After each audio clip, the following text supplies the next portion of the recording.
지난 3월 20일에 2017년 현재 세계에서 가장 행복한 나라는 어디일까? 유엔에서 155개국을 조사해서 발표를 했습니다. 1위 한 나라가 북유럽 국가인 노르웨이가 1등이 되었더라고요. 155개 나라 중에서 제일 국민들이 행복하다고 생각하는 나라, 그 나라가 노르웨이인데, 영국 가디언지가 왜 그 노르웨이 사람들이 제일 행복도가 높은가, 그 부분을 나름대로 얘기를 했는데, 그들의 특별한 문화가 그들을 행복하게 만들었다, 그렇게 얘기를 합니다. 근데 노르웨이, 북유럽의 특별한 그 문화가 뭐냐, 이 두 가지를 얘기하는데, 하나는 휘게라고 하는 문화이고 하나는 두구나드라고 하는 문화입니다. 휘게라는 것은 뭐 휘게 라이프라는 소리를 여러분들 들어보신 분들 계실 텐데, 소박하고 여유로운 그런 이 뜻이에요. 그러니까 그 나라 사람들은 소박한 여유로움을 즐길 줄 아는 사람들이라는 것이죠. 그래서 다른 사람들하고 자기의 삶하고 비교하지 않는다고 그래요. 그냥 자기의 소박한 삶의 자리 가운데서 남이 어떻든 간에 내 행복을 즐기면 되는 거예요. 그리고 여유로운 시간을 갖고, 그것이 바로 북유럽의 아주 중요한 문화 중에 하나이고, 또 노르웨이가 그런 어떤 그 문화가 아주 익숙한 나라라고 합니다. 그래서 그런 부분들이 평안한 또 긍정적인 사고방식을 만들어내고, 그것이 평안하고 행복한 그런 그 삶으로 이어지는 것이다, 그렇게 얘기를 하고 있는 것이죠. 또 두구나드라고 하는 그 부분은 그런 부분이에요. 자기가 가지고 있는 것, 특별히 기술 같은 것들인데, 그것을 조건 없이 나눠주는 문화가 아주 잘 돼 있다고 합니다. 그래서 자기의 어떤 좋은 기술이, 능력이 있으면은 기꺼이 필요한 사람들에게 그냥 무료로, 이런 부분들이 그냥 생활화되어져 있다고 합니다. 그러다 보니까는 이 공동체 자체가 굉장히 단단하고 튼튼한 공동체가 되어진다는 것이에요. 그것이 바로 이 세계에서 제일 행복한 나라가 되는 바로 요인이다, 그렇게 영국의 가디언지는 평가를 하고 있습니다. 우리나라는 몇일까요? 우리나라는 보니까 이 3분의 1 지점에 있더라고요. 55등. 그런데 우리가 눈여겨봐야 될 것은 6가지 이 내용들을 조사를 했는데, 그 중에서 3가지는 최하 점수가 나왔어요. 최하 점수가 나와서 3가지가 최하 점수가 나왔는데도 55등 하면 잘한 거죠. 근데 그 최하 점수가 나온 게 뭐냐면은 투명성, 그리고 관대함, 그리고 권리, 이 3가지 영역에서 아주 낮은 점수가 나왔어요. 그러니까 이 그 투명하지 않다는 것은 국민들이 불안과 불신이 많이 차 있다는 것이죠. 그러니까는 행복할 수가 없는 것이에요. 그리고 또 관대하지 않다는 것은, 관대하지 않음으로 말미암아 나타나는 현상이 바로 갈등과 분열이에요. 관대함은 갈등과 분열을 줄여주잖아요. 그런데 관대함이 아주 적은 점수가 나서 그냥 관대함이 없는 거예요. 그러다 보니까 항상 갈등이 있고 분열이 있는 것이죠. 그리고 권리, 이 당연히 누려야 될 권리를 누리지 못하고 또 누리지 못한다고 생각을 하고 있는 것이죠. 그러니까는 당연한 권리, 나는 이 권리는 당연히 누려야 되는데 이 권리를 못 누린다고 생각하게 되면은 어떤 감정이 생기겠습니까? 억울한 감정, 그래서 화가 나고 분노가 나고, 이런 부분 간단한 내용이지만은 우리의 현실을 그대로 잘 반영해 준 그런 조서가 아닌가, 그런 생각을 해 보았습니다. 근데 몇 년 전에 모 일간지에서 이 행복의 조건에 대한 설문조사가 기억이 났어요. 그러니까 당신에게 행복의 조건은 뭡니까? 그렇게 물어봤을 때에 우리나라 사람들은 그 첫 번째가 재물이었어요. 돈이 그래도 있어야 행복하지 않겠느냐, 이게 바로 첫 번째였고, 두 번째는 일자리, 시대를 반영해 주는 것이죠. 그래도 최소한 먹고 살 수 있는 든든한 일자리가 있어야지 행복하다, 그렇게 답변했습니다. 그 다음에 세 번째는 집 문제가 해결돼야지 그래도 행복하지 않겠느냐, 그렇게 얘기했고요. 네 번째가 사회적 안정, 그러니까 사회가 좀 불안하다는 거예요. 그래서 좀 사회가 좀 안정이 되면은 행복할 것 같다, 그렇게 답변을 했고요. 다섯 번째는 국제 정세, 평화, 이렇게 답변을 했습니다. 그래요. 다 일리가 있는 부분이에요. 일정 부분 그런 부분들이 너무 결여되어지게 되면은 불행의 요소가 우리들에게 찾아오는 것은 맞는 것 같습니다. 그러나 행복의 본질적인 요소는 아닌 것 같아요. 그럼 성경은 행복의 조건을 뭐라고 말씀하고 있을까? 하나님, 우리 사람들의 행복의 조건은 뭡니까, 하나님? 그렇게 하나님께 우리가 여쭤본다고 하면은 하나님께서 뭐라고 답변하시겠을까? 그런 생각을 한번 해봤어요. 뭐 여러 가지로 그 성경을 통해서 답변을 얻어낼 수가 있겠죠. 근데 지난 주간에 우리가 큐티 할 때 뭐를 묵상했어요? 룻기를 묵상했잖아요. 그래서 룻기를 묵상하는 가운데 그런 생각이 나서, 하나님, 내게 또 우리들에게 행복할 수 있는 행복의 조건이 뭘까요? 근데 이 룻기를 읽으면서 이렇게 정리된 그 생각 하나는 뭐냐면은, 구속사에 쓰임 받는 사람은 다 행복하다, 그런 생각이 들더라고요. 이 룻기가 구속사잖아요. 구속사. 룻이라는 한 여인의 개인사 같지만은 그것은 엄청난 하나님의 구속사를 말씀하고 있는 거거든요. 그러니까 이 구속사 안에 담겨진 그 사람은 행복하지 않은가. 근데 이 룻과 룻의 가문이 우리가 보통 생각하는 행복의 요소는 하나도 없는 사람이었어요. 사사시대의 이야기예요. 그리고 흉년이 들었다고 그렇게 언급을 하고 있어요. 그래서 모압으로 이민을 가게 해요. 이주민이 되어서 삶을 살아요. 모압에서 이주민으로서 10년 동안 사는 동안에 남자들은 가장도 돌아가시고, 그리고 첫째 아들, 둘째 아들 다 죽잖아요. 그게 행복의 요소가 아니에요. 그러면 여자들 힘으로만 살아가야 되는데, 그 시대가 여자들 힘으로 살아가기엔 너무나도 또 힘든 그런 그 시대 아닙니까? 그런 상황 속에서, 정말 막막한 상황 속에서 고향으로 돌아오는 것이에요. 고향으로 돌아왔는데, 고향으로 돌아온들 뭐 뾰족한 수가 있겠어요? 그래서 시어머니 봉양하면서, 시어머니 그래도 배 안 굶기려고 늙은 시어머니 밭에 나가서 이삭 줍는 일을 룻이 하면서 그렇게 살아가고 있어요. 룻의 삶의 자리는 그런 삶의 자리예요. 여러분, 여기 행복의 요소가 뭐가 있겠어요? 세상 사람들이 생각하는 행복의 요소로 따지자면은 행복의 요소가 전혀 없는 사람이 바로 룻이에요. 근데 룻이 정말 행복하지 않았을까요? 룻은 굉장히 행복했을 거라고 저는 생각을 해요.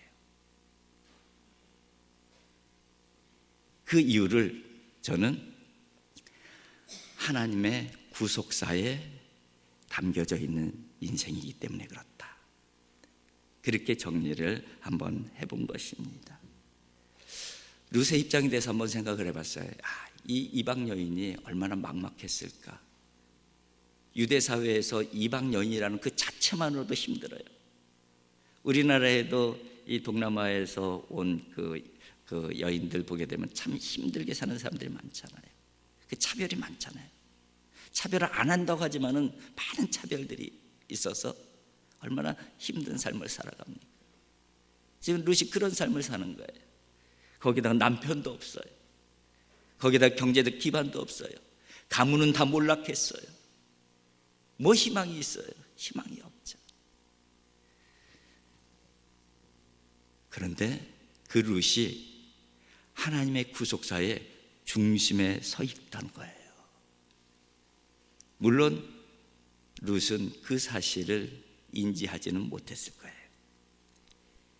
그러나 하나님께서는 그 룻을 하나님의 구속사의 중심에 세워놓고 계십니다. 그런데 룻에게는 뭐가 있었냐면은 그 하나님을 믿는 믿음이 있었어요. 그 유대인 집안에 시집 와갖고선 이방 여인이 하나님을 알게 되는 것이죠. 그래서 어머니가 남편이 없으니까 네 고향집으로 친정으로 돌아가라 그렇게 보내잖아요. 근데 저는 못 돌아갑니다. 어머니의 백성이 나의 백성이고 어머니의 하나님이 나의 하나님이십니다. 하나님을 만난 거예요. 어머님의 하나님이 나의 하나님이고 어머니의 백성들에게 함께 하신 그 하나님이 나의 하나님입니다. 내가 근데 어떻게 떠납니까? 어머니와 함께 어머니의 백성에게로 가겠습니다. 그게 바로 이 룻의 믿음이었고요. 그 하나님 바라보면서 정말 막막한 상황이 눈에 보이지만은 그 방향으로 뒤돌아서지 아니하고 걸어간 그 삶의 발걸음이 롯의 삶의 발걸음이잖아요. 근데 그 방향이 어디를 향하고 있어요? 구속사를 향하고 있어요. 하나님의 놀라운 구속사를 향하고 있어요. 그래서 다윗을 통해서 예수 그리스도 연결하는 다윗의 할머니가 바로 롯이에요. 다윗을 통한 예수 그리스도의 구속사의 출발점이 바로 이 룻이라는 거예요. 이 룻이라는 여인을 보게 되면 그런 의미에서 세상적인 행복의 요건은 아무것도 가진 것이 없지만은 그에게는 하나님이 계셨어요. 하나님께서는 그 룻을 구속사의 중심에 세워주신 것이죠. 이것이 룻의 행복의 가장 중요한 요인이라고 할 수 있을 것입니다. 그렇습니다. 우리가 꼭 기억해야 될 것은 우리 행복의 조건이 외부적인 부분들, 우리 설문에서 나온 것처럼 뭐 그런 요소들에 있다고 생각을 하고 일정 부분은 또 맞는 얘기예요. 그런 부분들이 너무 없으면은 참 행복하기가 쉽지 않습니다. 그러나 그것이 본질이 아니라는 사실은 우리가 잊어서는 안 되는 것이죠. 그렇다면 본질이 뭐냐? 본질은 하나님께 있다는 거예요. 지금 내가 하나님의 구속사의 중심에 서 있고 내 인생의 발걸음이 그 하나님의 구속사의 방향과 같이 맞춰져 있느냐? 이것이 정말 중요한 것이 아니겠습니까? 오늘 본문 말씀은 예수님의 가족관에 대해서 알 수 있는 그런 그 말씀이죠. 예수님의 어린 시절에 대한 기록은 별로 없습니다. 그런데 누가복음 2장 52절에 어린 시절에 대한 구절이 한 구절 나오는데 이렇게 되어 있습니다. 예수님은 그 지혜와 그 키가 자라가며 하나님과 사람에게 더 사랑스러워 가시더라. 하나님과 사람에게 더 사랑스러워 가시더라. 예수님의 어린 시절의 모습이에요. 하나님께만 사랑스러운 아들이 아니라 사람들에게도 사랑을 받으시는 예수님의 모습이 예수님의 어린 시절의 모습이었다는 것이죠. 그러니까는 그 이 예수님의 혈통적인 부모인 요셉과 마리아에게 예수님이 얼마나 귀했겠어요. 예수님을 볼 때마다 얼마나 행복하고 기뻤겠습니까? 그 부모님께서. 그런데 일찍이 아버지가 돌아가시잖아요, 예수님도. 그래서 본 예수님이 가장이 되셔요. 그래서 동생들에게는 정말 아버지를 대신하는 그런 가장이 되는 거예요. 그리고 어머니 마리아에게는 남편의 역할을 하는 거예요. 그렇게 젊은 시절을 사신 거예요. 몇 세까지? 30세 될 때까지. 그러니까 예수님께서는 이 동생들도 너무 사랑하셨고 어머님도 너무나도 사랑하셨어요. 그런데 어느 날 예수님께서 그 집을 떠나는 것이죠. 동생들도 그냥 어떻게 보면 내팽개치고 어머니도 내팽개치고 갑자기 집을 나온 거예요. 그런데 오늘 본문 말씀은 집을 나와서 이제 공생애를 시작한 예수님을 그 동생들과 어머니가 찾아온 것이죠. 찾아왔을 때에 그 있던 한 제자가 바깥에 동생들과 어머니께서 찾아왔습니다. 그렇게 예수님께 말씀을 드리니까 예수님께서 하신 말씀, 그것이 바로 오늘 말씀의 핵심적인 내용이죠. 누가 내 어머니며 내 동생이냐. 그러면서 제자들을 보시면서 말씀하시기를 나의 어머니와 나의 동생들을 보라. 제자들을 향해서 누구든지 하늘에 계신 내 아버지의 뜻대로 하는 자가 내 형제요 자매요 어머니니라. 그렇게 말씀하셔요. 이 부분은 예수님께서 혈통적 가족을 중시 여기지 않거나 사랑하지 아니하셨다는 말씀을 하시는 게 아니에요. 이 말씀은 예수님의 가족관이라는 관점에서 보게 되면은 혈통적 가족관에서 영적 가족관으로 예수님의 가족관이 확대되어지는 모습을 보여주는 것이죠. 그러니까 참된 가족이 뭐냐? 진짜 참된 가정의 의미가 뭐냐? 그 부분을 말씀하고 있는 것이에요.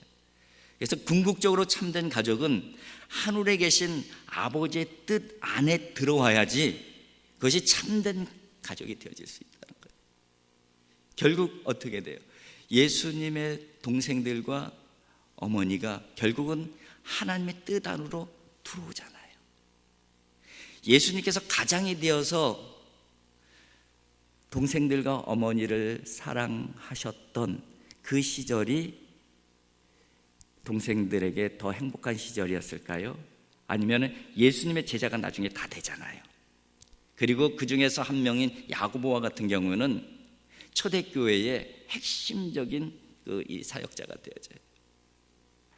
예수님의 제자가 되어서 하나님의 구속사 안으로 들어와서 복음 안으로 들어와서 사는 그 삶이 정말 행복한 삶이었을까요? 예수님의 가족들도 보게 되면은 혈통적 가족 안에 머물러 있지 않아요.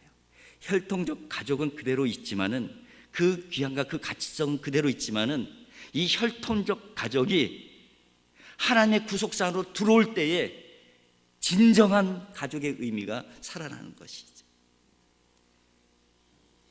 여기서부터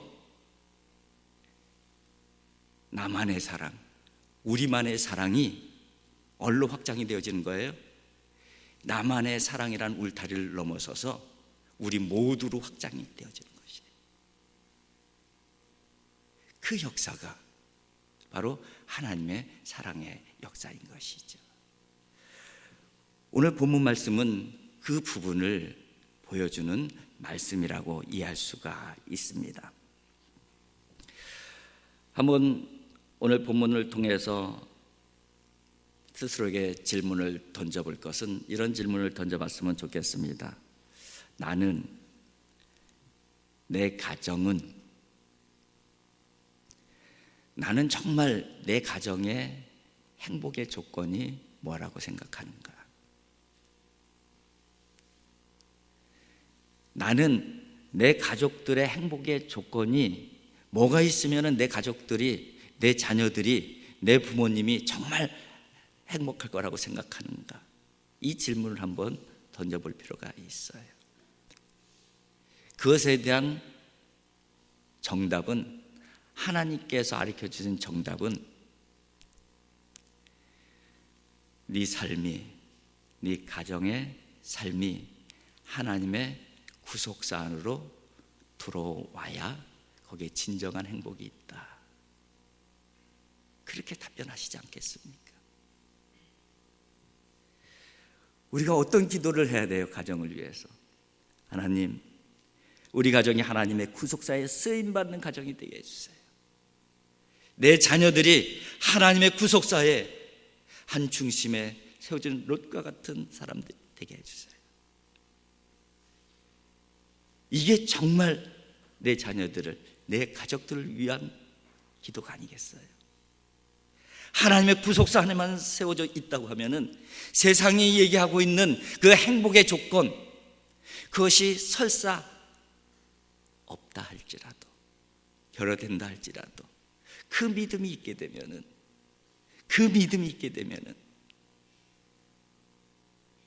하나님께서 허락하여 주시는 그런 행복을 찾아갈 수 있는 것이 아니겠습니까? 성경적 사랑의 패러다임은 하나님의 사랑에서 시작이 되어져요. 그리고 하나님을 정말 사랑한 사람은 나를 사랑할 줄 알게 돼요. 나를 제대로 사랑할 줄 알게 된다는 것이죠.